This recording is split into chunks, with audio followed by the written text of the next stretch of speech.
Yeah, so my name is Reid Kleinberg, PhD candidate, University of Essex. We'll be talking about some reflections from my research about how democratic theory can help us think about some problems related to nationalism, national inclusion, and the nation state, and left populist movements. I think this will follow quite well after Panos' talk. I was nodding my head along through most of it and address some of the questions about normativity that are brought up in the questions. I have to say that my presentations, my slides at least, can be quite boring, lacking pictures. This is mostly kind of a philosophical and analytical presentation. So sorry, it might be a little boring, but I think it's their important questions nonetheless. So just an overview, one second. There we go. I'm gonna be talking about left populism and radical democracy, some challenges of defining radical democracy, what democratic theory, and specifically the boundary problem, can bring to this notion. Some things with the nation, democratic inclusion, and criteria of democratic inclusion, and then turning to these kind of principles from democratic theory to help us adjudicate these problems, the all-effective interest principle, the all-effective by coercion principle, and then what the prospects are for left populism on a global or transnational scale, or at least beyond the nation and nation state scale. So I think, like Panos, I begin from a Claudian or Essex school perspective, probably not surprisingly. And like him, I want to emphasize the kind of the mode here as a generative form. Populism is a generative form for producing a peoplehood. And I want to talk about this and a little bit, but not get carried away, that if we return to kind of Leclerc's thinking and on populist reason, he kind of makes this move to associate populism with the political logic as such. And I think for me, I want to do a reading of this, that this is an aspirational and almost utopian strand of thinking, that we're not supposed to be taking this literally, but we can think of the production of the universal as a horizon, which then kind of allows us to think about our more local or empirical iterations of populism that are attempting to get to this level, but probably will always fail.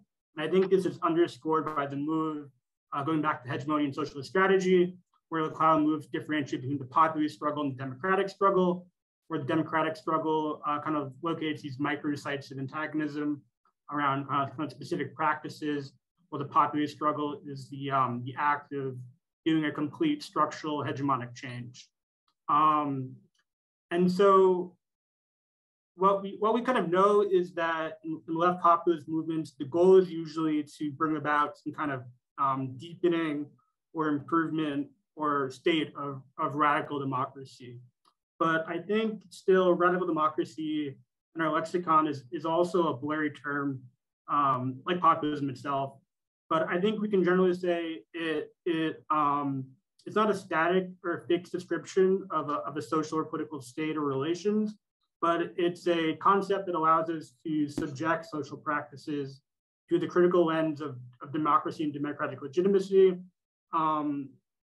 We think that it should subject, or it's a challenge that people should be free and equal in their opportunity and ability to deliberate their rules they are subjected to, and it challenges established or ingrained notions of authority. Great. So I think when we generally talk about populism and radical democracy in the context of the nation state, we're usually talking about it in a binary between the economic, right? This is our underdog versus the elite against professional managerial class and income stratification and popular sovereignty. We can also talk about it in terms of problems of identity, culture, and value pluralism, when we talk about things like increased immigration, decolonial critiques of Western liberalism, and cultural hybridization. So I want to focus more on this kind of identity, citizenship, and value aspect of the nation state and democracy in the nation state, rather than the economic. So I guess before moving on, we should talk about what the difference between the nation and nationality, nationalism and the nation state are. Yeah, I think this is kind of straightforward. If you're not familiar with nationalism states, it might be a bit different. So for me, the nation or nationality, an imagined effective community that posit a criteria that determines a bounded membership, necessarily excludes those that don't fit the criteria, there's different forms of nationality or the nation. We can have the kind of classic racist ethnic nationalism. We can have ethno-cultural nationalisms that go between kind of inherited or traditional ideas of who the people who belong to an area are. This is states like Quebec or Israel. We have liberal civic ideas of nationality, which are usually connected with nation building or no prior ethnic or cultural groups. So these are usually in settler nations like the United States and Australia. And we have civic or Republican ideas of nationalism, which don't posit an ethnic or identity, but kind of go point that couldn't be universal and claim kind of distinct historical moments where traditions or practices make one a member of the nation. Nationalism in context is kind of a political position that asserts and acts towards congruence between the nation and state. And there's tacit or explicit acceptance that state legitimacy is connected to the pre-political existence of the nation. While again, the nation state is now this kind of territorial entity that is connected between the political community, the government, the territory, and wrapped up in the legitimacy of the existence of the nation. Okay, so moving on, why this is relevant, I think, in kind of in terms of populism is that the nation state's not only facing challenges, I think, from political movements, but it's also facing challenges internally from democratic theory with the recent turn to globalization, increased immigration, et cetera, that kind of upsets the standard notion of a fixed and coherent nations. And this has been illustrated in democratic theory since at least the 1980s and this idea of the boundary problem. But we can even note it going back to modern Western political theory in the writings of Kant and Rousseau. The boundary problem is a really explicit and really good way of thinking about this. And I'll describe it as such. So it calls into question the democratic quality of the nation states we find ourselves thrown into, because it says democracy is the means of conditions of popular sovereignty. Only organically developed and non-constrained block of people can form a democracy. So it's constructivist account of political legitimacy that must take the various range of interests into consideration. In democracy, the people should be agents. They should all be equal in their ability to decide. Any action of state violence or coercion, to form the boundaries of demos is considered illegitimate.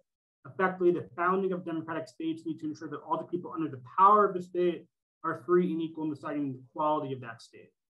So what this calls in question is the basis of legitimate origins for nation states. We also have problems in our contemporary moment when we try to solve this problem of originality of, the idea that obviously not everybody was free and equal when we created states, but this points to a paradox, right? So if we accept that democratic deliberation amongst the demos is the best way to determine who is eligible for membership in the demos, it begs the question who was included in the conversation, set the rules for determining membership. So we produce this kind of infinite regress of who the people are. It's a bit confusing if you're encountering this for the first time, but it's well documented in the literature. So one solution to this we've seen kind of chronically in left-populist ideas of references to the people in the nation that take the nation seriously is what I'm calling left-wing patriots or universalists. These are usually come from the Republican tradition.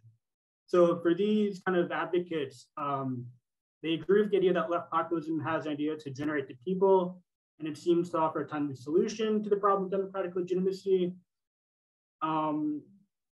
But they kind of return to kind of baseline or inherited ideas of the people, the republic or the nation, and they turn to conflate the idea of republic and nation. So they accept ideas like cultural values, identities, practices are acceptable and legitimate because they've always been there, right? And they believe in using the idea of national signifiers for progressive ends. This is the idea that you can re-articulate the nation. Yeah, okay. So this is one idea of left populism articulating the nation that, going on. I have some problems with this on the level of inclusion and the kind of democratic quality of it. So I kind of did this terrible chart to kind of map this on, but I'm drawing from the writings of Iris Marion Young, about what it means to be inclusive and exclusive. And I think Young's work is helpful because it comes us a formal logic of internal and external exclusion. So external exclusions are affect the level of formality and procedure. They tamper with, manipulate, ignore, influence, or alter the decision-making process to determine that a select group of people can control the outcome. In turn, such unilateral power or inadvertently prevents wide-ranging members of the community who would be affected by the outcome of a decision from taking part in the deliberative process or negotiation, right? So this is when the law itself is coded in a manner that does not formally deny the legal citizenship of a group, but nonetheless relegates the effectiveness of that citizenship. So these can occur in kind of non-obvious ways, either through the breakdown and implementation of fair practices, or because laws and institutions are constructed in a purposely coded way. So I think that these are examples like literacy tests or poll tax, what I'm calling public identity laws. So like a nation state has a formal language law or a formal declaration of observing a heritage event or even a constitution. And then you can kind of see that it branches out into kind of different directions. I'm going to skip internal exclusions. I think they're kind of relatively straightforward, and I want to be succinct. So what I'm positing here is that we have these kind of ideas of when left populist movements construct their discourses, that we're negotiating also practices of social practices like citizenship and of identity and of certain value practices. And I think democratic theory can help us adjudicate when these kind of these discourses of practices become anti-democratic by turning to two principles from democratic theory: the all subject to coercion and all affected interest principles. I'm going to focus just for parsimony on all subject to coercion. So to kind of demonstrate how this works, we can think about this in the question of immigration, right? How should left populists take in consideration those migrants or aspirational immigrants who want to be entered into the political community? In one sense, we have ideas about, like in Quebec is the case I'm quite familiar with. There's a specific law relegated to the state of the nation that says to enter the country as an immigrant, you need to have a certain amount of proficiency in French. And for me, this is a pre-decided nationally coded rule for entrance into the community. And according to this kind of principle of coercion, it has a kind of coercive effect on people who want to be part of this community, but had no say or chance to deliberate or influence the making of a rule. And therefore, it's not democratic. So these can be applied to practices like the distribution of citizen rights, immigration rules, these kind of practices that adjudicate people on the border of a political community become subject to democratic criticism and flexion for political practice. So this can also be applied to not just immigration, but also the actual practice and demands of being a citizen in the nation. And for the example that I work with most closely in my own research is on French republicanism and laïcité. And we can say there's a conflation between Republicans who say the French nation is equivalent to the Republic, therefore to be a member of the nation, need to observe laïcité. My pronunciation is terrible, sorry, which means that there should be no state play of religion. And we see this a lot in Jean-Luc Mélenchon's 2017 campaign, where he came out quite strongly against things like the burkini, wearing the headscarf, just really enforcing this kind of principle of state secularism and extending it to the public domain. And we can say, again, this puts a coercion on people who may be recent immigrants to the country who want to be included in the national community but have not had a chance to deliberate on these kind of set of primordial or even essential rules of what it means to be a member of the nation. So I think that left populists really need to be aware of this inscription of nationality into their proposals for citizenship, social practices, and their discourses more generally. Let's see. Great, 2 more minutes. Okay, I'm wrapping up. So I would say that the kind of upshot for this, for kind of the global horizon of radical democracy for left populists, is that if we want to effectively answer the biology problem, the theoretical demos needs to be expanded to a global terrain. And what this means is that both the institutions for including the global in the political movement can become a site of populist struggles. So this could be something like setting up international institutions, something like a UN, but that actually works. And the actual practices of citizenship and immigration become democratic sites for a more democratic struggle that a left populist should take seriously in the construction of their political campaign and the social practices and social logics that come to function in the articulation of their campaign. I'm going to stop there just because of time and happy to talk more about this. Thank you guys for listening.